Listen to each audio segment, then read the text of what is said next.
నమస్తే welcome to news 9 today. ప్రత్యేక voter సవరణ ప్రక్రియపై రాష్ట్ర ప్రభుత్వ తీరును మాజీ మంత్రి బీఆర్ఎస్ శాసనసభ deputy floor leader Talasani Srinivas Yadav తీవ్రంగా విమర్శించారు. ఎస్ఐఆర్ పట్ల ప్రభుత్వానికి ఏమాత్రం పట్టింపు లేదని ఆయన ఆరోపించారు. సనత్ నగర్ నియోజకవర్గంలోని సుభాష్ నగర్లో ఏర్పాటు చేసిన ఎస్ఐఆర్ హెల్ప్ డెస్క్ ను సందర్శించిన తలసాని ప్రత్యేక ఓటరు సవరణలో 2002 సంవత్సరం వివరాలను ఎందుకు కోరుతున్నారని ప్రశ్నించారు. ఈ ప్రక్రియకు అవసరమైన స్థాయిలో సిబ్బంది నియమించలేదని, ఎన్యూమరేటర్ ఫారాలు నింపే విషయంలో కనీస అవగాహన లేని వారిని విధుల్లో పెట్టారని విమర్శించారు. సర్వే పారదర్శకంగా పూర్తి స్థాయిలో జరగాలంటే ఒక్కో బూత్కు 4 బృందాలను ఏర్పాటు చేసి వివిధ ప్రభుత్వ శాఖలకు చెందిన అధికారులు సిబ్బందిని నియమించాలని ప్రభుత్వానికి సూచించారు. ఎస్ఐఆర్ స్పెషల్ ఇంటెన్సివ్ రివిజన్ దేశవ్యాప్తంగా కూడా చాలా అనుమానాలు ఉన్నాయి. రెండోది మన రాష్ట్రంలో కూడా స్టార్ట్ అయింది. వాళ్ళు ఏంటంటే ఈ నెల 25వ తేదీన లాస్ట్ డేట్ అన్నారు. అది సరిపోదు, 6 months ఎక్స్టెండ్ చేయండి ఒకటి.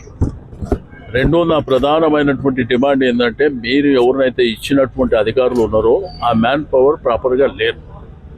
మీరు ఒక బూత్ కలిపితే రఫ్లీ 1400 ఓట్ల వరకు ఉంటాయి, 900 to 1400 వరకు ఉంటాయి.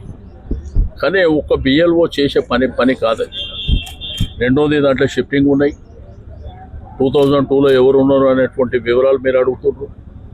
రెండోది ఇప్పుడు ఉన్నటువంటి వాళ్ళని వెరిఫై చేసుకోవడం, కొత్త ఎన్రోల్మెంట్ జరగడం, డెత్ అయిన వాళ్ళని వాళ్ళ నుంచి తీసేయడం, ఇవి రకరకాల ఇష్యూస్ ఉన్నాయి. కాబట్టి మీరు 6 months ఎక్స్టెండ్ చేయండి ఒకటి. ఒక బూత్ కనీసం 4 గ్రూపుల కింద మీరు డివైడ్ చేయండి. రెండోది ఏంటంటే ఫర్ ఎగ్జాంపుల్ ఆంధ్రప్రదేశ్ స్టేట్, అక్కడ ఏంటంటే ఒక ఎలక్షన్ కమిషన్ మీద వాళ్ళు భారం మొదలుకుంటే ఏం చేశారు, గవర్నమెంట్ ఉన్న వేరియస్ డిపార్ట్మెంట్ వాళ్ళని ఇన్కార్పొరేట్ చేశారు వీళ్ళకు. ఇక్కడ ఈ ప్రభుత్వానికి పట్టనట్టు ముఖ్యమంత్రి గారికి ఏమో బూతు మాటలు తిట్టే దాంట్లో ఉన్నంత టైము ఇటువంటి విషయాలలో లేవు. ఇదేంటంటే మనిషి జీవితం మీద ఆధారపడి ఉన్నది. ఓటు ఎస్ఐఆర్ అంటే అందరూ ఏమనుకుంటారు అంటే ఓటు ఉంటుందా ఓటు పోతుందా అని. సబ్జెక్ట్ అది కానే కాదు. నేను బతుకున్నా, నేను ఒక మనిషిని, నా ఇల్లు ఇక్కడ ఉన్నది, నాకు అనేకమైనటువంటి ఒకటి పాస్పోర్ట్, రెండోది గవర్నమెంట్ స్కీమ్స్, లేదు రేషన్ కార్డ్, ఎలక్ట్రిసిటీ పర్మిషన్, ఇవన్నీ కూడా ఆ మనిషి లైఫ్ మీద డిపెండ్ అయి ఉన్నటువంటిది. అందరూ ఏమనుకుంటారు అంటే ఇది ఓట్ల కోసం అనుకుంటారు. ఓట్ల కోసం కాదు, అది ఒక పార్ట్. కానీ ఇక్కడ మనిషి ఫర్ ఎగ్జాంపుల్ వీళ్ళ తప్పిదాల వల్ల కొంతమందిని ఏం చేశారు, అంగన్వాడీస్ కానివ్వండి, లేకపోతే క్లాస్ 4th కానివ్వండి, ఆశా వర్కర్స్ కానివ్వండి, అంటే కొంత ఎక్స్పీరియన్స్ లేని వాళ్ళు, చదువుకున్నటువంటి వాళ్ళని కూడా వీళ్ళు అలాట్ చేశారు. తద్వారా ఏమవుతుంది, ప్రజలు ఇబ్బంది పడిపోతుంది. ప్రజలు ఇబ్బంది పడటం మూలాన ఇన్ కేసు అది యాక్సెప్ట్ కాకుండా అది ఇట్లా ఓటు పోయిందను అంటే నేను బతుకున్నట్ట చచ్చిపోయినట్ట. రెండోది డెత్ సర్టిఫికెట్. నీ దగ్గర డెత్ సర్టిఫికేట్ ఉందా అంటే 100% డెత్ సర్టిఫికేట్ తీసుకోరు. చాలా కర్ణాటక ముఖ్యమంత్రి డీకే శివకుమార్ తిరుమల శ్రీవారి తొలి హారతిపై చేసిన వ్యాఖ్యలు రాజకీయ ఆధ్యాత్మిక వర్గాల్లో దుమారం రేపుతున్నాయి.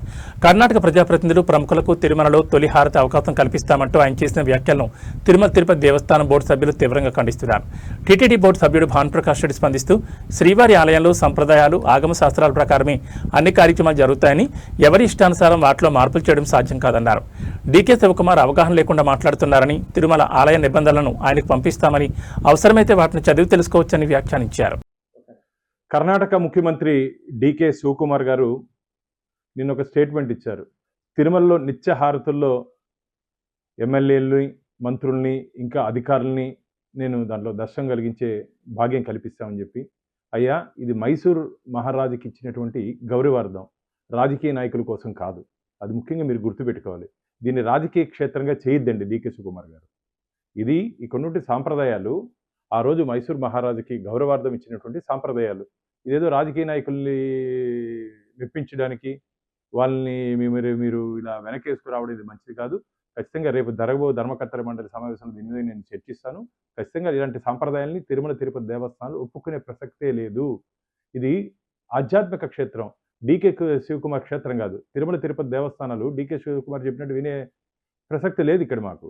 ఆయన ఇష్టానుసారంగా కొన్నిటి పరిస్థితులు అధ్యయనం చేసి మాట్లాడకుండా ఇష్టానుసారంగా ఆయన పాటికి ఆయన స్టేట్మెంట్ ఇస్తుంటే ఇది మంచిది కాదు. వెంటనే ఆ స్టేట్మెంట్ వెనక్కి తీసుకోవాలని చెప్పి చెప్పినటువంటి మాటలను వెనక్కి తీసుకోవాలని చెప్పి నేను డిమాండ్ చేస్తున్నాను. అలాగే ఈ సాంప్రదాయం ఈరోజు కర్ణాటక అడిగారు, తమిళనాడు అడుగుతారు, మిగతా రాష్ట్రాలు కూడా అడిగే ప్రమాదం ఉంది.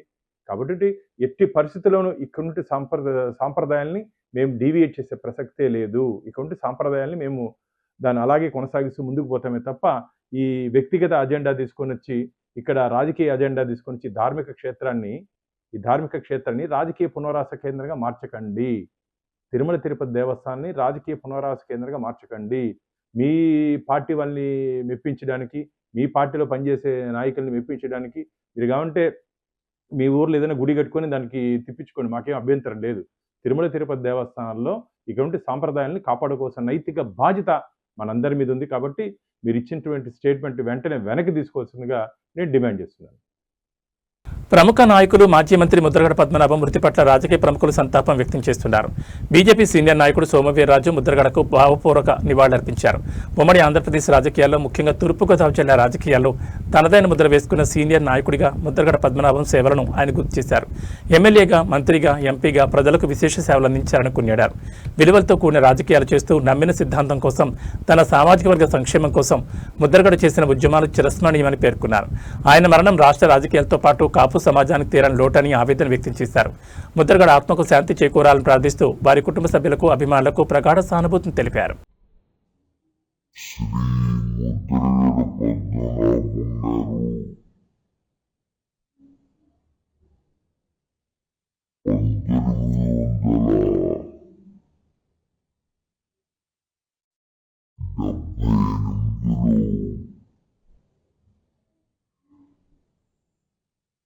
జనతా పార్టీ తరపున నామినేషన్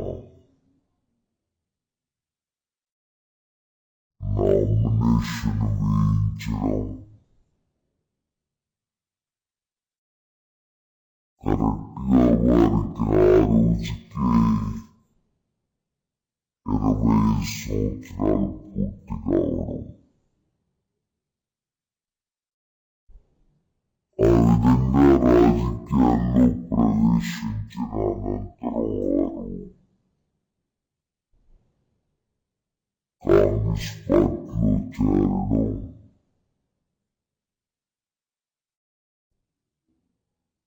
అదేవిధంగా ఎన్టీ రామారావు గారు పార్టీ ఏర్పాటు చేసినప్పుడు ఎన్టీ రామారావు గారు పార్టీలో చేరి అందులో మంత్రిగా ఉంటూ అనంతరం మరలా వారు కాంగ్రెస్లో ప్రవేశించడం జరిగింది. ఈ మధ్యకాలంలో వారు కాపులను బీసీలో పెట్టాలని రాష్ట్ర వ్యాప్తంగా అనేక సందర్భాల్లో వారు అనుచరులతో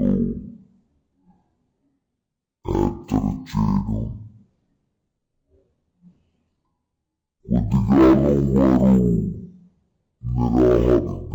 చేయడం, కొద్దికాలం వారు నిరాహార దీక్ష చేయడం, అదేవిధంగా నిరాహార దీక్ష కూడా అనేకమైన సందర్భాల్లో ప్రజలను ఆకర్షించే విధంగా వారు పెద్ద ఎత్తున నిరాహార దీక్షలు చేశారు. ఈ విధంగా ఆయన రాజకీయ జీవితంలో అనేకమైన మలుపులు, పట్టుదలకి మారిపేరు శ్రీ ముద్రగడ పద్మనాభం గారు. ఆయన అనుకున్నది చేయడానికి ఎవరినైనా సరే ఆయన వ్యతిరేకించేటువంటి స్వభావం. నేను మంత్రివర్గంలో ఉండనని కుర్చీ తన్ని అంత పెద్ద ఎత్తున పెద్ద వ్యక్తినైనా సరే ఆయన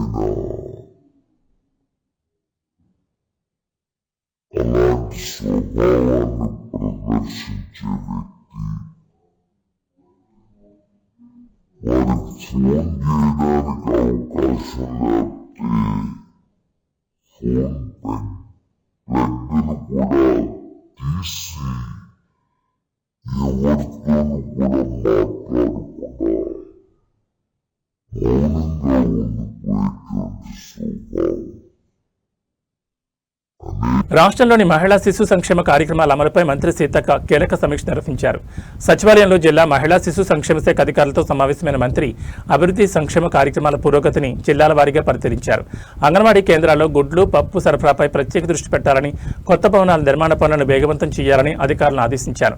టెక్ హోమ్ రేషన్ పంపిణీని మరింత వేగవంతం చేయడంతో పాటు గర్భిణీలు, బాలింతలు 3 నుంచి 6 ఏళ్ల చిన్నారుల హాజరు పెరిగేలా చర్యలు చేపట్టాలని సూచించారు. అంగన్వాడీ కేంద్రాల్లో మౌలిక వసతుల కల్పనకు ప్రాధాన్యత ఇవ్వాలని, వివిధ పథకాల కింద బడ్జెట్ విడుదల వ్యయంపై జిల్లాల వారీగా సమీక్ష నిర్వహించారు. అలాగే అంగన్వాడీ తొలిముద్ద కార్యక్రమాన్ని సమర్థవంతంగా అమలు చేయాలని మంత్రి సీతక్క అధికారులను ఆదేశించారు. ఏపీ మంత్రి కొల్లు రవీంద్ర అనంతపురం జిల్లాలో పర్యటించారు. ఈ సందర్భంగా అనంతపురం జిల్లా పరిషత్ మాజీ చైర్మన్ చమన్ సాబ్ జయంతి వేడుకల్లో పాల్గొని నివాళులర్పించారు. చమన్ సాబ్పై తనకున్న అభిమానం ఎప్పటికీ చెక్కు చెదరదని, ఆయన ఆశయాలను ముందుకు తీసుకెళ్తున్న ఉమర్ను అభినందించారు. అమరావతి రాష్ట్ర రాజధానిగా నిలవడంలో షరీఫ్ పాత్ర ఎంతో కీలకమని పేర్కొన్నారు. రాష్ట్ర అభివృద్ధి కోసం కూటమి ప్రభుత్వం చిత్తశుద్ధితో పనిచేస్తోందని, ప్రభుత్వ పాఠశాలలు, ప్రైవేట్ స్కూళ్లకు ధీటుగా ఫలితాలు సాధించడానికి మంత్రి నారా లోకేష్ కృషి కారణమని కొనియాడారు. ఉమ్మడి అనంతపురం జిల్లాకు భారీ పరిశ్రమలు తరలివస్తున్నాయని, భవిష్యత్తులో దేశంలోనే అత్యధికంగా బంగారం ఉత్పత్తి చేసే రాష్ట్రంగా ఆంధ్రప్రదేశ్ అవతరిస్తుందని ఆశాభావం వ్యక్తం చేశారు. మరోవైపు వైసీపీ అధినేత జగన్పై తీవ్ర విమర్శలు గుప్పించిన మంత్రి కులాలు, మతాల మధ్య చిచ్చు పెట్టి రాజకీయ లబ్ధి పొందేందుకు కుట్రలు చేస్తున్నారని ఆరోపించారు. సీదేరి అప్పలరాజు కుమారుడు ప్రమాదానికి కారణమైతే కేసు నమోదు చేయకూడదని ప్రశ్నించిన ఆయన, హత్యలు, దాడులకు పాల్పడిన వారిని వెనకేసుకొచ్చే జగన్ వైఖరి ఆయన క్రిమినల్ మనస్తత్వాన్ని బయటపెడుతోందని విమర్శించారు. నాగరాజు గారికి, అలాగే యువ నాయకుడు, అనంతపురం జిల్లాలో మరి భవిష్యత్ నాయకుడిగా ఎదుగుతున్నటువంటి పట్టాల శ్రీరామ్ గారికి, అలాగే ఈ చక్కటి కార్యక్రమాన్ని ఏర్పాటు చేసినటువంటి చమన్ గారి కుమారుడు ఉమర్ గారికి, అలాగే వారి శ్రీమతి రంజావి గారికి, అదేవిధంగా ప్రిన్సిపల్ నాగరత్న గారికి, ఇంకా వేదికను అలంకరించినటువంటి బాబన్ గారికి, ఇంకా పెద్దలందరూ కూడా పేరు పేరున హృదయపూర్వక నమస్కారాలు. చాలా ఆలస్యం అయింది, అయినప్పటికీ కూడా మీరు ఎంత ఓర్పుగా కూర్చున్నారంటే ఆ చమన్ గారి మీద ఉన్నటువంటి మీ అభిమానానికి మనస్ఫూర్తిగా మిమ్మల్ని అందరినీ కూడా అభినందనలు తెలియజేస్తాను.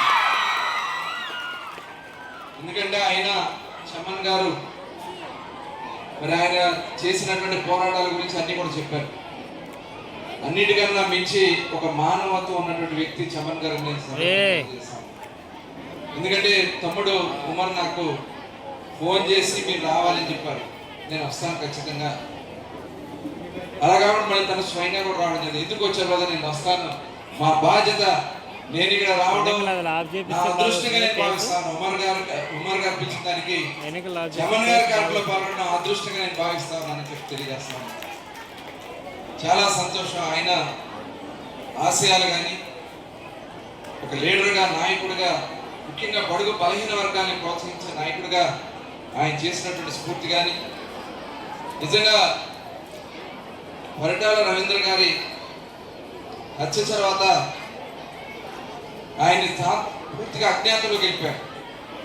అంటే ఆ రోజు ఉన్నటువంటి పరిస్థితులు, కానీ మళ్ళీ ప్రజా జీవితంలోకి వచ్చి జిల్లా పరిషత్ చైర్మన్గా చాలా కార్యక్రమాలు మా అందరితో కూడా పంచుకునేవాడు. నేను కూడా అనంతపురం రెగ్యులర్గా వస్తూ ఉండేవాడు. ఆయన నేను వచ్చినప్పుడల్లా కూడా మమ్మల్ని ఫాలో అవుతూ మమ్మల్ని ముందుకు నడిపిస్తూ వారు చాలా కార్యక్రమాల్లో భాగస్వాములు అయ్యేవాడు. ఇంకా ఏదో చేయాలనే తపన ఉన్నటువంటి వ్యక్తి. దురదృష్టం ఆయన కాలం చేయడం జరిగింది. అయినప్పటికీ కూడా ఆయన ఆశయాలు తీసుకెళ్తున్నటువంటి ఉమర్ గారిని మరొకసారి మనస్ఫూర్తిగా అభినందిస్తూ, ఈరోజు వేదిక మీద ఉన్నటువంటి పెద్దలు సామాన్యులు కాదు. ఇవాళ మన రాజధాని ఏంటి? మన రాజధాని ఏంటి? గట్టిగా చెప్పాలి, వినపట్ల. ఇవాళ అమరావతి నిలబడిందంటే దానికి కారకులు షరీఫ్ గారు అని చెప్పి ఈ సందర్భంగా తెలియజేస్తాను. ఆ రోజున ఆయన శాసన మండలి చైర్మన్ గా ఆయన ఎన్ని అవమానాలు చేశారో, ఎన్ని ఇబ్బందులు పెట్టారో, ఆయన పోడియం మీదకి ఎక్కి పరుష పదజాలతో, ఎందుకంటే ఆయన చాలా పవిత్రమైనటువంటి వ్యక్తి. ఎందుకంటే మేము కూడా పార్టీ ఆఫీస్కి వెళ్ళినప్పుడు చూసేవాళ్ళం, ప్రతిరోజు కూడా నమాజులు క్రమం తప్పకుండా చేసుకునే వ్యక్తి. అలాంటి మానవత్వం ఉన్నటువంటి వ్యక్తిని ఆ రోజున వాళ్ళు చేసినటువంటి కారణంగానే 151 నుంచి 11కు పడిపోయింది అని చెప్పి ఈ సందర్భంగా నేను తెలియజేస్తాను. ఇవాళ మనం చూసాం మన రాష్ట్రంలో గౌరవ ముఖ్యమంత్రి చంద్రబాబు నాయుడు గారు కానీ, అలాగే మన ఉప ముఖ్యమంత్రి పవన్ కళ్యాణ్ గారు కానీ, యువ నాయకుడు నారా లోకేష్ గారు కానీ కేంద్రం ఇచ్చినటువంటి సహాయ సహకారాలతో ఈ రాష్ట్రాన్ని ఏ రకంగా ముందుకు తీసుకెళ్లాలి, ఈ రాష్ట్రంలో వస్తున్నటువంటి భవిష్యత్ తరాలకి ఏ రకమైనటువంటి ఉపాధి అవకాశాలు కల్పించాలి. ఎందుకంటే ఇవాళ అత్యధిక బడ్జెట్లో ఖర్చు పెట్టేది ఎడ్యుకేషన్ సిస్టమ్ మీద ఒకటి ఖర్చు పెడతాం, వైద్యం మీద ఒకటి ఖర్చు పెడతాం. ఇవాళ ఎడ్యుకేషన్ సిస్టమ్ ఎందుకు ఖర్చు పెడతామంటే భవిష్యత్ తరాల్ని మనం తయారు చేసుకోవాలి. అందుకనే యువ నాయకుడు నారా లోకేష్ గారు కూడా ఇవాళ మనం చూసాం, గవర్నమెంట్ స్కూల్స్ లో రిజల్ట్ వస్తే పేపర్లో కూడా వచ్చేది కాదు. కానీ ఈరోజు ప్రైవేట్ స్కూల్ని తలమించే విధంగా 10th క్లాస్ రిజల్ట్ ని మెయిన్ షీట్ లో వేసినటువంటి ఘనత కూడా ఇవాళ మన యువ నాయకుడు నారా లోకేష్ గారిని ఈ సందర్భంగా మీకు తెలియజేస్తా ఉన్నా. అదే కాదు, పేరెంట్ టీచర్స్ మీటింగ్ పెట్టడం, తల్లులకి వాళ్ళ పిల్లల మీద శ్రద్ధ కలిగించడం, టీచర్స్ కూడా వాళ్ళకి ఒక అవగాహన కల్పించడం, దానివల్ల ఇవాళ 10th క్లాస్ రిజల్ట్ కూడా చాలా అద్భుతంగా పెరిగింది. అదే కాదు, మౌలిక వసతులు కల్పించడానికి హాస్టల్స్ కానీ రెసిడెన్షియల్ స్కూల్స్ కానీ మొన్న కూడా గౌరవ ముఖ్యమంత్రి గారు ఆదేశించడం జరిగింది. భవిష్యత్తులో అన్ని గవర్నమెంట్ హాస్టల్స్ అన్నింటినీ కూడా రెసిడెన్షియల్ హాస్టల్స్ గా తయారు చేయాలనే లక్ష్యంతో ఇవాళ మన కూటమి ప్రభుత్వం పనిచేస్తున్నప్పుడు ఈ సందర్భంగా తెలియజేస్తా ఉన్నా. ఎందుకంటే రేపు రాబోయే మార్పులకి ఇవాళ వచ్చింది, టెక్నాలజీ మారుతా ఉంది. దాదాపు 25 సంవత్సరాలు భవిష్యత్తును ఆలోచించినటువంటి వ్యక్తి నారా చంద్రబాబు నాయుడు గారు. ఆ రోజున మరి ఐటీ తీసుకురావడం వల్ల ఇవాళ తెలుగు వారు దేశ విదేశాల్లో ఉన్నారంటే అది చంద్రబాబు నాయుడు గారు ఐటీ విప్లవం వల్ల తీసుకొచ్చినటువంటి కారణాన్ని ఈ సందర్భంగా తెలియజేస్తా ఉన్నా. ఇవాళ మళ్ళీ క్వాంటమ్ కంప్యూటింగ్ ఎవరో మాట్లాడినటువంటి రోజులు ఇవాళ క్వాంటమ్ కంప్యూటింగ్ గురించి మనం మాట్లాడుతూ ఉన్నాం, ఐటీ రంగాల గురించి మాట్లాడుతూ ఉన్నాం, ఏఐ గురించి మాట్లాడుతూ ఉన్నాం. దానికి తగిన విధంగా మనం తయారు కావాల్సినటువంటి అవసరం ఉంది. దానికి ఒక ప్రణాళికాబద్ధంగా ఈ ప్రభుత్వం చేసుకుంటూ మనం ముందుకెళ్తా ఉన్నాం. ఇవాళ రాబోయే పరిశ్రమల్లో మన వారికి ఉద్యోగ ఉపాధి అవకాశాలు కల్పించాలి. దానికి కావాల్సిన, ఎందుకంటే ఈ దేశంలో వచ్చినటువంటి పెట్టుబడులనే 25% పెట్టుబడులు ఒక ఆంధ్ర రాష్ట్రానికి వచ్చినాయంటే అది మామూలు విషయం కాదు. 5 సంవత్సరాలు ఉన్న పరిశ్రమలు వెనక్కి వెళ్ళిపోయినాయి. మన కళ్ళ ముందే తెలుసు, కియా మోటార్స్ యాన్స్టర్ యూనిట్ దగ్గర రావాల్సి వాడు వెనక్కి వెళ్ళిపోయారు. ఆనాడు నాయకులు ప్రవర్తించినటువంటి విధానం వల్ల ఇవాళ తిరిగి మళ్ళీ మన రాష్ట్రానికి దాదాపు 25 లక్షల కోట్ల రూపాయల పెట్టుబడులు మన రాష్ట్రానికి తీసుకొచ్చాం. దానికి కారణం 20 లక్షల ఉద్యోగాలు కల్పించాలనే లక్ష్యంతో ఇవాళ మన కూటమి ప్రభుత్వం పనిచేస్తా ఉంది. ఇవాళ మొన్న చూసాం, కియా సంస్థ ఇక్కడ మళ్ళీ ఎక్స్పాండ్ అవుతా ఉంది. ఇప్పుడే గౌరవనీయులు పెద్దలు షరీఫ్ గారు కూడా చెప్పారు, మరి ఏ రకంగా డిఫెన్స్ సంస్థ పుట్టబర్తిలో వస్తా ఉంది 1 లక్ష కోట్ల రూపాయల పెట్టుబడితో. మొన్ననే గౌరవ ముఖ్యమంత్రి గారు యువ నాయకుడు నారా లోకేష్ గారు, మనందరికీ తెలుసు, బుల్లెట్ సంస్థ కూడా మన అనంతపూర్గా రాబోతుందనే విషయాన్ని కూడా ఈ సందర్భంగా మీకు తెలియజేస్తా ఉన్నా. ఇవాళ అన్ని పరిశ్రమలు ఆంధ్ర రాష్ట్రానికి రావడానికి అవకాశాలు మనం కల్పించాం. అంటే తేలిగ్గా కాదు, వస్తే భయపడే పరిస్థితి. గతంలో పెట్టుబడిదారులు పారిపోయారు. దాదాపు 24 పాలసీలు తీసుకున్నాం. పెట్టుబడి పెడితే ఆంధ్ర రాష్ట్రంలో మీకు ఏ రకమైన బెనిఫిట్స్ వస్తాయో భారతదేశంలో ఏ రాష్ట్రం తీసుకుని పాలసీస్ తీసుకున్నాం. కొన్ని రూల్స్ కూడా అమెండ్మెంట్ చేశాం. దానివల్ల ఎంత పెద్ద ఎత్తున ఇన్వెస్ట్మెంట్స్ వస్తూ ఉన్నాయి. ఇవాళ రాబోయే కాలంలో మన యువతకి అందులో ఉద్యోగ ఉపాధి అవకాశాలు కల్పించాలని లక్ష్యంతో పనిచేస్తా ఉన్నాం. ఇవాళ అనంతపురం ముఖ చిత్రమే మారింది. ఒకప్పుడు రక్తం పారినటువంటి ఈ ప్రాంతంలో ఇవాళ కృష్ణా జలాలు పారిసినటువంటి ఘనత ఇవాళ మన కూటమి ప్రభుత్వం అనే విషయాన్ని సందర్భంగా తెలియజేస్తా ఉన్నా. ఈరోజు అన్న నందమూరి తారక రామారావు గారి ఆశయాలు ఈ ప్రాంతాన్ని సస్యశ్యామలం చేయాలని ఇవాళ చాలా అద్భుతమైనటువంటి హార్టికల్చర్ హబ్గా ఇవాళ అనంతపురం రాయలసీమ ఏరియా వస్తూ ఉంది. ఇప్పుడే చెప్పారు, మరి రామగిరిలో గోల్డ్ మైన్ని ఐడెంటిఫై చేశాం. త్వరలోనే అక్కడ కార్యకలాపాలు కూడా స్టార్ట్ చేస్తాం. మొన్ననే కర్నూలు జిల్లాలో జొన్నగిరిలో గౌరవ ముఖ్యమంత్రి చంద్రబాబు నాయుడు గారు వచ్చి అక్కడ ఒక సంస్థను ప్రారంభించారు, గోల్డ్ మైన్. ఈ రకంగా భారతదేశంలోనే అత్యధిక గోల్డ్ ని జనరేట్ చేసే రాష్ట్రంగా మన ఆంధ్ర రాష్ట్రం నిలబడుతుందనే విషయాన్ని ఈ సందర్భంగా మీకు తెలియజేస్తా ఉన్నా. ఇంత అద్భుతంగా ఈ రాష్ట్రాన్ని మనం చేసుకుంటూ ముందుకెళ్తా ఉన్నాం. అడుగడుగున ఇబ్బంది కలిగించాలని ప్రయత్నం చేసిన లెక్క చేయకుండా ముందుకెళ్తున్నాం. మా అందరి లక్ష్యం ఒకటి, ఈ ఆంధ్ర రాష్ట్రాన్ని భారతదేశంలో నెంబర్ 1 గా నిలబెట్టాలనే లక్ష్యంతో ఇవాళ ఈ కూటమి ప్రభుత్వం పనిచేస్తున్న విషయాన్ని ఈ సందర్భంగా తెలియజేస్తా ఉన్నా. ఇవాళ మరి ఒక మంచి ఆశయంతో ఈ కాలేజీలో సేవాకాన్ కంప్యూటర్స్ కూడా ఏర్పాటు చేసిన బ్రదర్ తమ్ముడు మనస్ఫూర్తిగా అభినందిస్తా ఉన్నా. అలాగే మెడికల్ క్యాంప్ కూడా కండక్ట్ చేస్తా ఉన్నారు. రాబోయే కాలంలో ఈ కాలేజీకి ఏ అవసరం ఉన్నా నేను తోడుగా ఉంటానని చెప్పినందుకు ఉమర్ గారిని మరొకసారి మనస్ఫూర్తిగా అభినందన తెలియజేస్తా ఉన్నా. ఈ సందర్భంగా పెద్దలందరూ కూడా చెప్పారు, ఉమర్కి మంచి భవిష్యత్తు కలగాలి రాజకీయంగా కూడా. కష్టపడే వాళ్ళకి ఈ రాష్ట్రంలో గుర్తింపు ఇచ్చే నాయకుడు నారా చంద్రబాబు నాయుడు గారు అని చెప్పి ఖచ్చితంగా తెలియజేస్తాను. ఎందుకంటే సామాన్య కుటుంబంలో పుట్టిన నాలాంటి వాళ్ళని అనేక మందిని ఆయన ప్రోత్సహించి పనిచేసే వ్యక్తులు గుర్తింపిస్తారు. దాంట్లో ఎటువంటి అనుమానం లేదు.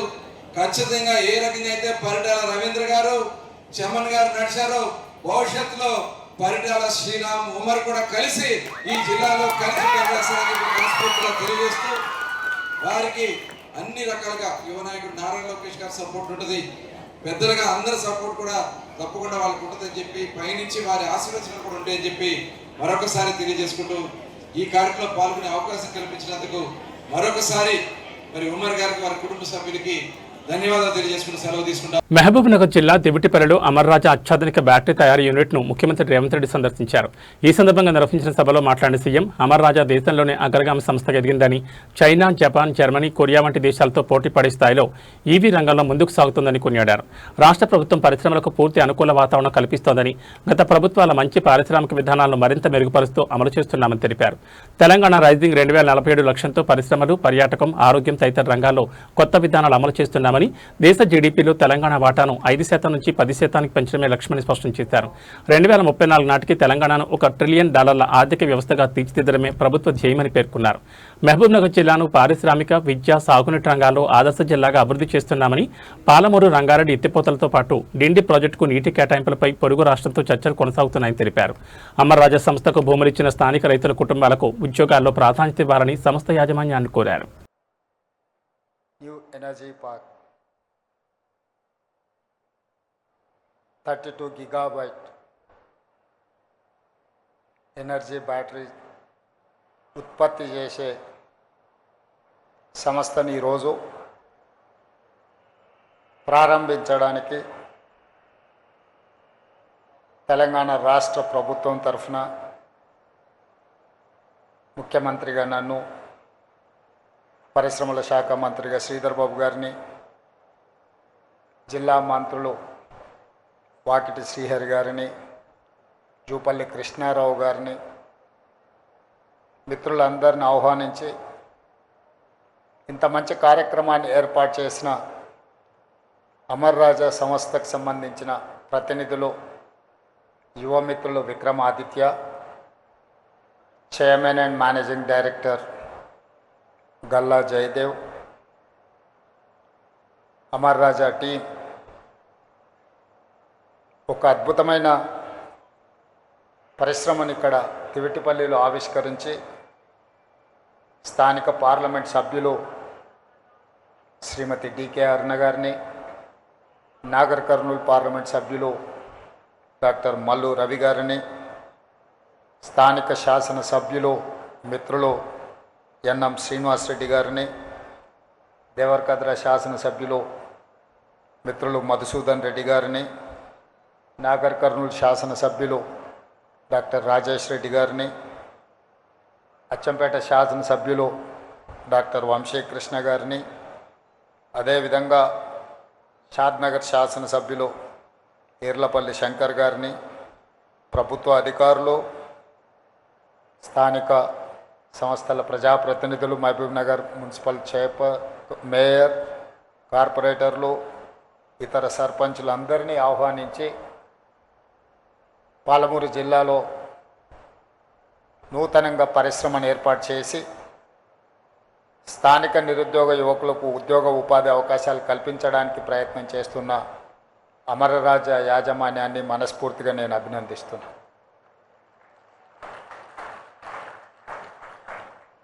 1983లో అమరరాజ యాజమాన్యం జై Galla father and mother Amara Raja సంస్థను అక్కడ ప్రారంభించి వాళ్ళ సొంత జిల్లా చిత్తూరులో ప్రారంభించి దాదాపుగా 40 సంవత్సరాలు పూర్తి చేసుకుంటున్న సందర్భంలో సొంత జిల్లా సొంత రాష్ట్రం బయట మొట్టమొదట పెట్టుబడి మహబూబ్నగర్ జిల్లాలో మన జిల్లాలో పెట్టడం మనందరికీ గర్వకారణం. ఈ సంస్థ ప్రపంచంతోనే పోటీ పడే సంస్థ. ఈ సంస్థ ఒక గ్లోబల్ సంస్థ, global and local talent they are trying to compete with global. ఈరోజు అమరరాజ సంస్థతో పోటీ పడే సంస్థ దేశంలో ఏదీ లేదు. అమరరాజ సంస్థ ఈరోజు చైనాతో, Japan and Germany, some of the issues with south Korea ఇలాంటి దేశాలనే ఆదర్శంగా తీసుకొని పర్టికులర్ చైనా ఈవీ వెహికల్స్కి సంబంధించిన బ్యాటరీ కానీ రేర్ మినరల్స్ కానీ ఉత్పత్తి చేసే విధానం కానీ సాంకేతిక పరిజ్ఞానాన్ని చైనా దేశం ఒడిసి పట్టుకోవడం వల్ల ఈరోజు చైనా ప్రపంచం మీదనే ఆధిపత్యాన్ని సాధించింది. ఈరోజు ప్రపంచంలో ఎంత అభివృద్ధి చెందిన దేశమైనా ఈవీ బ్యాటరీ కావాలన్నా, ఈవీ వెహికల్ కావాలన్నా, EV related any product, if they wanted to purchase they have to depend on China. Now China is leader of in EV products. అలాంటి దేశం నుంచే స్ఫూర్తి పొంది ఆయా దేశాలతో పోటీ పడడానికి ప్రయత్నం చేస్తున్న అమరరాజ యాజమాన్యాన్ని మనందరం సంపూర్ణంగా సమర్థించాల్సిన బాధ్యత ఈరోజు మనందరి మీద ఉన్నది. ఈరోజు వేగంగా కాలుష్యం విస్తరిస్తుంది, వేగంగా వాతావరణంలో మార్పులు వస్తున్నాయి. ఈరోజు మనం చూస్తున్నాం ఎలినో వల్ల వర్షాలు రావడం లేదు. వర్షాకాలంలో సీజన్ మొదలైన వర్షాలు కురవకపోవడం వల్ల రైతాంగం ఇబ్బందిని ఎదుర్కొంటుంది. కోవిడ్ తర్వాత వాతావరణంలో చాలా మార్పులు చేర్పులు జరుగుతూ ఉన్నాయి. ఇలాంటి పరిస్థితుల్లో కాలుష్యాన్ని తగ్గించుకొని కాలుష్యం లేని ప్రాంతాలుగా, కాలుష్యం లేని దేశంగా ఈ దేశాన్ని తీర్చిదిద్దాలి అంటే వెహికల్ పొల్యూషన్ని మొట్టమొదట మనం నియంత్రించాలి. వాటిని నియంత్రించాలి అని అంటే ఈవీ వెహికల్స్ మనకు అవసరం ఉంది. ఈవీ వెహికల్స్ని ఈరోజు ఉత్పత్తి చేయాలంటే అందులో అత్యంత కీలకమైన పాత్ర పోషించేది ఈవీ బ్యాటరీ. ఈరోజు ఆ ఈవీ బ్యాటరీసే 32 గిగాబైట్స్ కెపాసిటీస్తో ఈరోజు దివిటిపల్లిలో మహబూబ్నగర్ జిల్లాలో ఈరోజు ప్రారంభించుకోవడం, ఈ సంస్థలో ఈరోజు 700 మందికి ఉద్యోగ అవకాశాలు కల్పిస్తే అందులో 400 మంది మహిళలు ఉండడం మనందరికీ గర్వకారణం. This is called women empowerment. This is what our dream. 1 కోటి మంది ఆడబిడ్డల్ని కోటీశ్వరులను చేయాలి అని అంటే వాళ్ళని ప్రయోజకులుగా తీర్చిదిద్దాల్సిన అవసరం ఉన్నది. రాష్ట్ర ప్రభుత్వ లక్ష్యం దిశగా అమరరాజ సంస్థ చేస్తున్న ప్రయత్నాన్ని రాష్ట్ర ప్రభుత్వం మనస్ఫూర్తిగా అభినందిస్తుంది. అదేవిధంగా 1994 నుంచి 2004 వరకు తెలుగుదేశం చంద్రబాబు నాయుడు అధికారంలో ఉండి చేసిన పాలసీలు కావచ్చు, 2004 నుంచి 2014 వరకు డాక్టర్ వైఎస్ రాజశేఖర రెడ్డి గారు ఉండి చేసిన పాలసీలు కావచ్చు, 2014 నుంచి 2023 డిసెంబర్ వరకు గత ప్రభుత్వం చేసిన పాలసీలు కావచ్చు, ప్రజా ప్రయోజనం చేకూర్చి పరిశ్రమలను ప్రోత్సహించే విధానాలు ఉంటే మన ప్రభుత్వం వాటిని కొనసాగించింది. మన ప్రభుత్వం వాటిని ఇంకా అభివృద్ధి పదం వైపు ఇంకా బాగా రిఫైన్డ్ పాలసీస్ తీసుకొచ్చినాం. I wanted to share with my friends, we don't have any policy paralysis. Whatever the previous governments, previous chief minister have taken a policy decisions, which policies are going to support investments and create employment, create wealth for state and government of India. We have adopted and we have improved those policies. Today, I can say authoritatively, I have energy policy, I have industrial policy, I have tourism policy, I have a medical and health policy, I have a sports policy. These policies are going to raise my Telangana state, that is called Telangana Rising 2047. My focus is on improving my GDP of the country. Today my population is 2.5% in the country. I am contributing 5% GDP to the nation. But I am not happy with my performance. My target is something different. My target is 10% of GDP. We wanted to reach, we wanted to create wealth and employment from my state. Prime Minister dream is that Viksit Bharat 2047. By the time India is going to celebrate 100 years freedom celebrations, that time India wanted to reach $30 trillion economy. In that 30 trillion, I wanted to contribute 10% of GDP of this country. We are working on those lines. I have a mid-level target, that is 2034. By 2034, I wanted to reach $1 trillion economy from my state. So, Amar Raja is going to support my dream. Amar Raja is going to support Telangana rising. Now I am saying Telangana is rising. This rise is not stoppable. Telangana is going to lay down a roadmap for the country to develop, to improve our infrastructure. That is why we have dedicated our policy Telangana Rising 2047. Outer ring road inside 2073 kilometers lo manamu cure core urban region economy. Our area service sector ga outer ring road outside, regional ring road inside 10,000 square kilometers pure peri-urban region economy ga. ఈ 10,000 square కిలోమీటర్స్లో manufacturing Jones మనం చైనాతో, Japan, Germany, south కొరియాతో పోటీ పడాలి అంటే పరిశ్రమలను పెట్టాలి. పరిశ్రమలను పెట్టాలి అంటే మౌలిక వసతులు ఉండాలి. మౌలిక వసతులు ఉండాలి అంటే మనకు ఒక స్పష్టమైన పారదర్శకమైన పరిపాలన విధానం ఉండాలి. ఆ విధానాన్ని ఈరోజు మన ప్రభుత్వము రూపొందించుకొని ముందుకు వెళ్తుంది. అందులో భాగంగానే ఈరోజు అమర్ రాజా లాంటి పరిశ్రమలను మనం ప్రోత్సహిస్తున్నాం. అదేవిధంగా regional ring road outside నుంచి తెలంగాణ సరిహద్దుల వరకు rare rural agricultural region economy. So my policy is cure, pure, rare. These 3 categories is equal Telangana rising. ఈ పాలసీలతోని తెలంగాణ రాష్ట్రాన్ని ముందుకు తీసుకువెళ్ళాలని పర్టికులర్గా నేను ప్రాతినిధ్యం వహించిన జిల్లా పరిషత్ మెంబర్గా, ఎమ్మెల్సీగా, ఎమ్మెల్యేగా, ఎంపీగా ఏది ఎదిగినా ఢిల్లీకి రాజైన తల్లికి బిడ్డనే అన్నట్టుగా నేను ఈ పాలమూరు బిడ్డను. ఈ పాలమూరు జిల్లాను అత్యంత అభివృద్ధి చెందిన జిల్లాగా, ఆదర్శవంతమైన జిల్లాగా గతంలో ఎప్పుడు చూసినా మనము పాలమూరు జిల్లాను ఎవరెవరో దత్తత తీసుకున్నారని చర్చ వచ్చేది.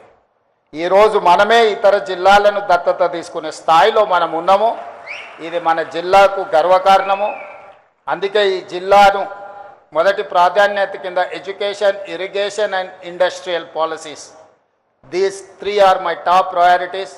ఎడ్యుకేషన్లో భాగంగా IIITని ఈరోజు ఇక్కడికి తీసుకురాగలిగినాం, ఇంజనీరింగ్ కాలేజీలను తీసుకురాగలిగినాం, యంగ్ ఇండియా ఇంటిగ్రేటెడ్ రెసిడెన్షియల్ స్కూల్స్ని తీసుకురాగలిగినాం, ప్రతి కాన్స్టిట్యున్సీకి అడ్వాన్స్ టెక్నాలజీ సెంటర్స్ని తీసుకురాగలిగినాం.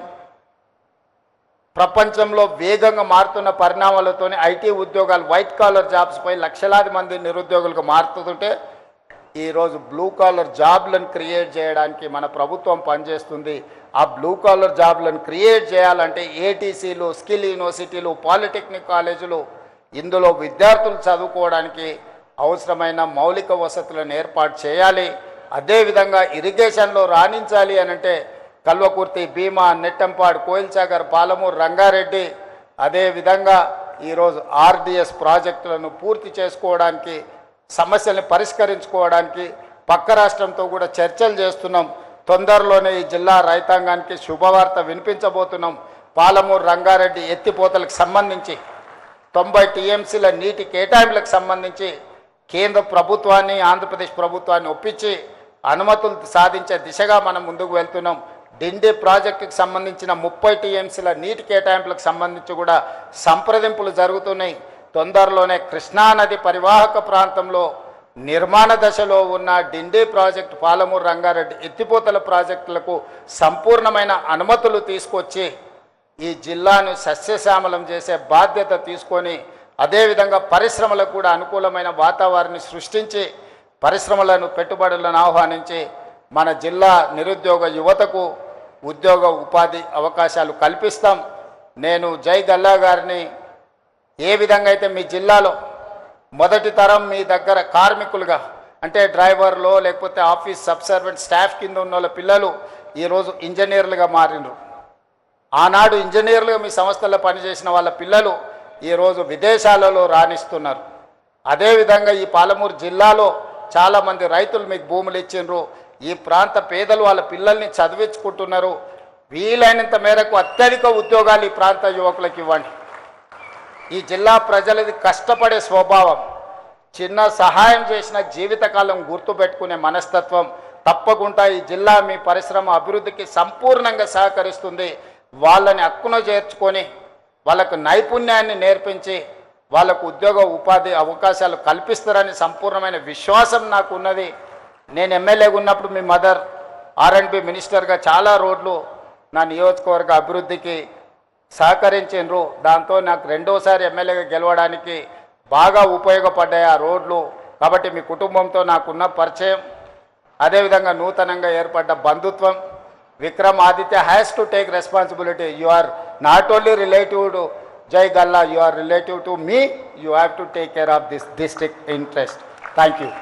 తన జన్మదినాన్ని పురస్కరించుకుని రాష్ట్ర సమాచార కమిషనర్ పివి శ్రీనివాసరావు సేవా కార్యక్రమంలో పాల్గొన్నారు. కుకట్పల్లిలోని Sivananda rehabilitation home for leprosy and టీబీలో కుష్టు, క్షయవ్యాధి బాధితులను పరామర్శించిన ఆయన వారికి పండ్లు పంపిణీ చేశారు. సమాజంలో నిరుపేదలు, బాధితులకు అండగా నిలవడం ప్రతి ఒక్కరి బాధ్యత అని ఈ సందర్భంగా పేర్కొన్నారు. బాధితుల ఆరోగ్య పరిస్థితిని అడిగి తెలుసుకున్న పివి శ్రీనివాసరావు వారికి ధైర్యం చెప్పారు. జనగామ జిల్లా లింగాల ఘనపురం మండల కేంద్రంలో బీఆర్ఎస్ సీనియర్ నాయకుడు మాజీ MLA doctor Tatikonda Rajaiah media సమావేశం నిర్వహించారు.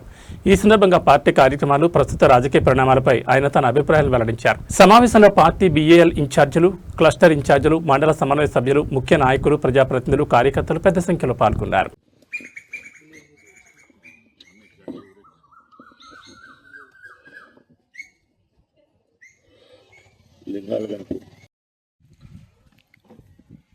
పార్టీ ప్రతినిధులకు, నూతనంగా ఎన్నిక కాబడ్డ ప్రజాప్రతినిధులకు నా యొక్క హృదయపూర్వకంగా నమస్కారాలు తెలియజేసుకుంటూ, ఈరోజు దేశమంతా కూడా సర్ కార్యక్రమాలు జరుగుతున్నాయి.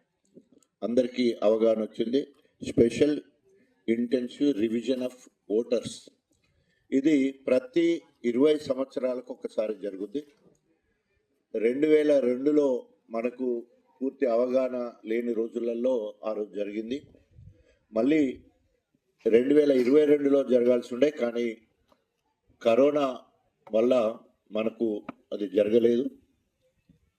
దానికి అనుగుణంగా కేంద్ర ప్రభుత్వము, కేంద్ర ఎన్నికల అధికారి, అదేవిధంగా రాష్ట్ర ఎన్నికల అధికారి సమన్వయంతో జూన్ 25వ తారీఖు నుంచి వెళ్ళి జూలై 24వ తారీఖు, అంటే ఒక నెల రోజుల పాటు ఇంటెన్సివ్, అంటే తీవ్రంగా రివిజన్ ఆఫ్ ఓట్స్.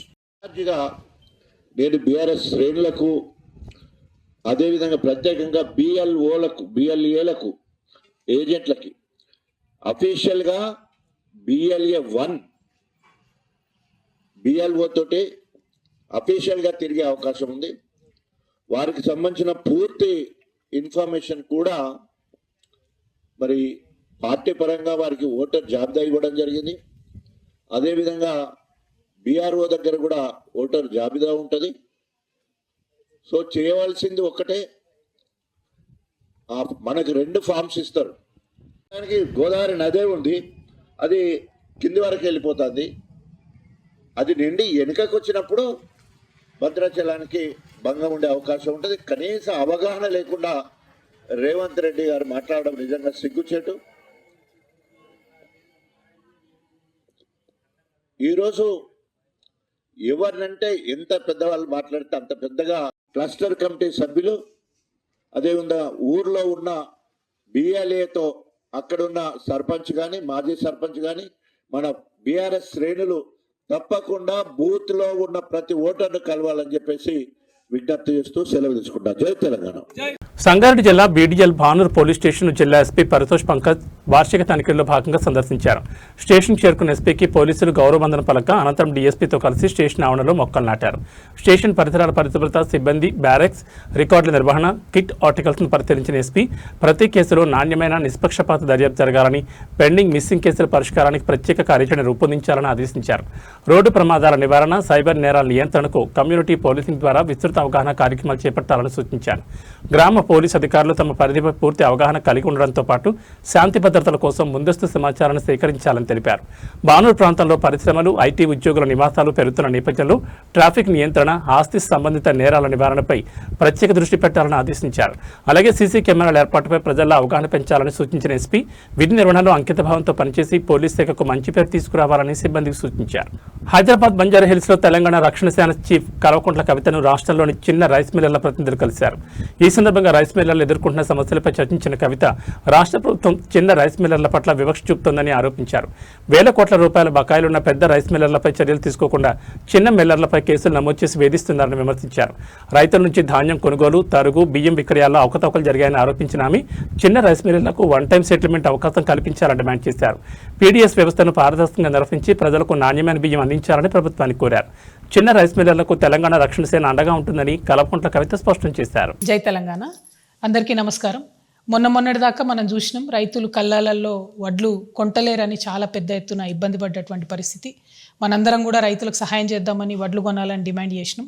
అయినప్పటికీ దాదాపు 8 నుంచి 10 కిలోల వరకు తరుగు అంటే కడతా తీసుకుంటూ కూడా రైతుల్ని ఇబ్బంది పెట్టి, నానా హింసలు పెట్టి చివరికి అక్కడిక్కడ వదిలేసి రాష్ట్ర ప్రభుత్వం రైతుల్ని తీవ్రంగా నిర్లక్ష్యం చేసినటువంటి పరిస్థితిని గమనించినాం. ఒక పక్క రైతులతో రక్త కన్నీరు పెట్టిస్తున్నటువంటి రేవంత్ రెడ్డి ప్రభుత్వం, ఇంకొక పక్క చిన్న రైస్ మిల్లర్స్ ఎవరైతే ఉంటారో, రైస్ మిల్లర్స్ ఎవరైతే ఉంటారో వారిని కూడా తీవ్రంగా ఇబ్బందులకు గురి చేస్తున్నటువంటి పరిస్థితి కనబడతా ఉన్నది. ప్రధానంగా ఏదైతే రైతులు పండించేటటువంటి ధాన్యాన్ని ప్రభుత్వం కొని దాన్ని మిల్ చేసి మళ్ళీ రేషన్ షాపుల ద్వారా ప్రజలకు ఇచ్చేటటువంటి వ్యవస్థ మన రాష్ట్రంలో కొనసాగుతుంది. అయితే ఈ వ్యవస్థలో రైస్ మిల్లర్స్ ఉంటారు, అట్లానే బాయిల్డ్ రైస్ మిల్లర్స్ అని పెద్ద రైస్ మిల్లర్స్ ఉంటారు. ఈ బాయిల్డ్ రైస్ మిల్లర్స్ అనేటోళ్ళు ఒక్కొక్క జిల్లాలో పెద్ద ఎత్తున రైస్ మిల్స్ పెట్టుకొని 100 కోట్ల రూపాయలతోని వ్యాపారం చేసేటటువంటి బడా వ్యాపారవేత్తలు ఉంటారు. వీళ్ళు సంవత్సరం పొడవునా కూడా అన్ని సీజన్స్లో కూడా వడ్లు కొంటూ ఉంటారు, వ్యాపారం చేస్తూ ఉంటారు.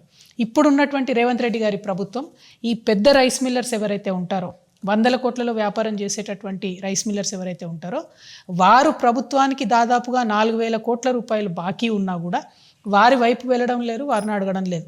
కానీ ఏదైతే ఈ చిన్న రైస్ మిల్లర్స్ ఉంటారో, రైస్ మిల్లర్స్ ఉంటారో వాళ్ళు 10 లక్షల రూపాయల నుంచి 1 కోటి రూపాయల వరకు ఎంత అప్పున్నా సరే దొంగల్ని చూసినట్టు వాళ్ళని చూసుకుంటూ వాళ్ళ రైస్ మిల్స్ మీద పడి ఎంక్వైరీల పేరుతో వాళ్ళని వేధించి ముసుగులేసి వాళ్ళని దొంగలను అరెస్ట్ చేసినట్టు తీసుకుపోయి అరెస్ట్ చేస్తున్నారు. అట్లా అరెస్ట్ చేస్తే చిన్న రైస్ మిల్లర్లు బాధపడి ఇబ్బంది పడి కరీంనగర్లో పాపం ఒక ఆడబిడ్డ సూసైడ్ కూడా చేసుకోవడం జరిగింది. మరి ఇటువంటి దారుణమైన పరిస్థితుల్లో కూడా ఉత్తమ్ కుమార్ రెడ్డి గారు కానీ రేవంత్ రెడ్డి గారు కానీ మరి జరుగుతున్న పరిస్థితి ఏంటి, మోసం ఏంటి అని గ్రహించలేకపోతున్నారా, లేకపోతే చూసి చూడనట్టుగా పోతున్నారా నాకు అర్థమవుతలేదు. ఎందుకంటే ఇప్పుడు ఒక ఫ్రెష్ టెండర్ చూస్తున్నాం మనం. ఇది ఈ మధ్య కాలంలోనే టెండర్ చేయడం జరిగింది.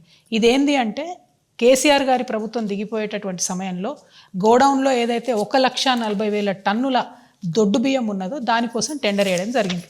ఇంతకుముందు ప్రభుత్వం ఉన్నప్పుడు 48 రూపాయలతోని మన ఫిలిప్పీన్స్కు ఆనాడు టెండర్ వేసి అంతకుముందు ఉన్న రైస్ అమ్మిండ్రు.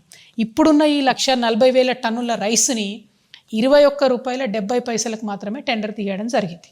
టెండర్ డాక్యుమెంట్ చూస్తే ఇందులో 24 రూపాయలు అని ఉన్నది, కానీ మళ్ళా కూర్చొని ప్రైవేట్గా దాన్ని మేనేజ్ చేసి 21 రూపీస్ 70 పైసాకి ఒక కరీంనగర్కి సంబంధించినటువంటి పెద్ద రైస్ మిల్లర్ ఏదైతే 100 కోట్లకు పడగలెత్తున్నారో అటువంటి ఒక రైస్ మిల్లర్కి టెండర్ అప్పచెప్పడం జరిగింది. సరే, దీనికి వ్యతిరేకంగా చిన్న రైస్ మిల్లర్స్, ఇతర మాలాంటి వాళ్ళు, కొంచెం కన్సర్న్ సిటిజన్స్ అంతా కోర్టుకు పోయినారు.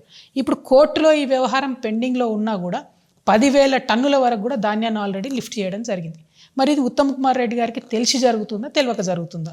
స్టీఫెన్ రవీంద్ర గారు ఆనాడు ఉస్మానియా యూనివర్సిటీలో పిల్లల్ని కర్రలతో కొట్టి ఇబ్బంది పెట్టినటువంటి ఒక ఐపీఎస్ ఆఫీసర్ గారు ఇవాళ కమిషనర్గా ఉన్నారు పీడిఎస్కి. ఆయనకు అర్థమయ్యే లోపలనే సంవత్సరం అయిపోయింది. ఈ సంవత్సర కాలం లోపల ఈ 1,40,000 టన్నులు గోడౌన్లో ఉంటే తీవ్రమైన నష్టం జరిగింది. దాదాపు 100 కోట్లు వాళ్ళు రైస్ మిల్లులకు వీటికి రెంట్లు కట్టడానికి సరిపోయింది. ఇంకొక 50 కోట్లు ఇంట్రెస్ట్కి పోయింది. అంటే ఈ 300 కోట్లతో ఈ రైస్ అమ్మితే కూడా మిగిలేదు ఏమీ లేదు ప్రభుత్వానికి. నేను ఇవాళ ప్రభుత్వాన్ని ఒకటే డిమాండ్ చేస్తా ఉన్నా, ఎవరైతే చిన్న రైస్ మిల్లర్స్, రా రైస్ మిల్లర్స్, డిఫాల్టర్స్ ఉన్నారో మీరు 21 రూపాయి 70 పైసలు వాళ్ళకే ఆఫర్ ఇవ్వండి. వాళ్ళే అప్పులు కడతారు కదా. వాళ్ళు ఇప్పుడు చచ్చిపోతూ ఉన్నారు కదా, ఆత్మహత్యలు చేసుకుంటున్నారు కదా, మొత్తం రైస్ మిల్లులు మూసుకుపోయే పరిస్థితి ఉంది కదా, వాళ్ళకు ఆఫర్ ఇవ్వండి. మీరు చిన్న వాళ్ళని వదిలిపెట్టి పెద్దవాళ్ళని ఎందుకు ప్రొటెక్ట్ చేస్తున్నారు? ఇప్పుడు ఒక పెద్ద రైస్ మిల్లర్ నల్గొండకు సంబంధించిన ఆయన ఆల్రెడీ ఆయన 600-700 కోట్ల రూపాయలు ప్రభుత్వానికి బాకీ ఉన్నాడు. ఆయనకి ఇప్పుడు ఇంకో కొత్త రైస్ మిల్లుకి పర్మిషన్ ఇచ్చింది ప్రభుత్వం, వర్గాల్లో పర్మిషన్ ఇచ్చింది. ఆయనకు మళ్ళీ 300 కోట్ల రైస్ కూడా ఇచ్చింది. ఎట్లా ఇస్తారు మీరు? చిన్న రైస్ మిల్లర్స్, డిఫాల్టర్లు ఉన్న వాళ్ళకి ఇస్తున్నారా రైస్? ఫిజికల్ వెరిఫికేషన్ పేర్లతో వాళ్ళని వేధిస్తలేరా, సతాయిస్తలేరా? ఈ అంశాలన్నీ పక్కకు పెట్టి ప్రజలు గమనిస్తలేరు, ప్రతిపక్షాలు గమనిస్తలేరు అని మీరు అనుకుంటే తప్పు. బీఆర్ఎస్ పార్టీలో హరీష్ రావు గారు కానీ, కేటీఆర్ కానీ పెద్ద రైస్ మిల్లర్స్ అందరితో వాళ్ళు మిలాఖత్ అయి ఉన్నారు కాబట్టి వాళ్ళు మాట్లాడతలేరు. కానీ ఇవాళ ఈ రాష్ట్రంలో ఒక ఆల్టర్నేట్ శక్తిగా తెలంగాణ రక్షణ సేన వచ్చింది. మేము చిన్న వాళ్ళ తరఫునే ఉంటాం, చిన్న రైస్ మిల్లర్స్ తరఫునే మాట్లాడుతున్నాం, చాలా బలంగా చెప్తా ఉన్నాం. మీరు కనుక పెద్ద రైస్ మిల్లర్స్ దగ్గర ఏదైతే 4,000 కోట్ల రూపాయల బకాయిలు ఉన్నాయో వాటిని వసూలు చేయండి. చిన్న రైస్ మిల్లర్స్కు 1 టైం సెటిల్మెంట్ ఆఫర్ ఇవ్వండి. ఏదైతే 21.7 ఇస్తున్నారో, ఇంకేది ఇస్తున్నారో వాళ్ళని బతికించండి. చిన్న రైస్ మిల్లర్స్ చిన్న వాళ్ళకు ఉద్యోగాలు ఇస్తారు, ఊర్లలో కాపాడుకుంటారు, ప్రజల్ని, రైతుల్ని కాపాడుకుంటారు. వీళ్ళ లెక్క మోసం చేయరు. ఈ కడత తీసిండ్రు ఈ సీజన్లో ఏదైతే 10 కిలోలు చేసిరో ఇది కూడా పెద్ద రైస్ మిల్లర్స్ల ఆధ్వర్యంలో జరిగిన 2,000 కోట్ల స్కాము. దాన్ని కూడా బయటికి తీయాలి మీరు. ఇవన్నీ చాలా విషయాలు ఉన్నాయి. పీడిఎస్ సిస్టమ్ని మొత్తం కూడా భ్రష్టు పట్టిస్తూ ఉన్నారు. కంప్లీట్గా యావత్ ఈ సిస్టమ్ నాశనం అయిపోతూ ఉన్నది. దీన్ని ముఖ్యమంత్రి గారు, ఉత్తమ్ కుమార్ రెడ్డి గారు శ్రద్ధ పెట్టాలి. మీరు పెద్ద రైస్ మిల్లర్లకు భయపడకండి, వాళ్ళు మీ కార్యాలను ఎక్కి తిరుగుతారని తెలుస్తుంది. అది మంచి మెసేజ్ పోతలేదు సమాజానికి. కాబట్టి ఖచ్చితంగా దీనికి ఒక పరిష్కారం కనుక్కోవాలని చెప్పి తెలంగాణ రక్షణ సేన ఆధ్వర్యంలో నేను డిమాండ్ చేస్తూ ఉన్నాను. పరిష్కారం చేయకపోతే ఈ పెద్ద రైస్ మిల్లర్లందరూ పేరున ఎక్కడుంటారో కూడా మాకు తెలుసు. ఎప్పుడంటే అప్పుడు పోదాం, టీఆర్ఎస్ వాళ్ళం వస్తాము, ప్రభుత్వ అధికారులు రండి. 4 సీజన్ల బియ్యం ఒక్కొక్కరి దగ్గర, 4 సీజన్ల వడ్లు ఒక్కొక్కరి దగ్గర ఉండాలి. లేదనుకోండి, లెక్కదేలేదనుకోండి, మరి వీళ్ళ మీద పెట్టే పీడీ యాక్ట్లు కేసులు వాళ్ళ మీద కూడా పెట్టండి. ఎందుకంటే 15 లక్షల టన్నుల ధాన్యం ఉండాల్సిన దగ్గర 5 లక్షల టన్నులు కూడా లేవని మీ కమిషనరే రిపోర్ట్ ఇచ్చిండు.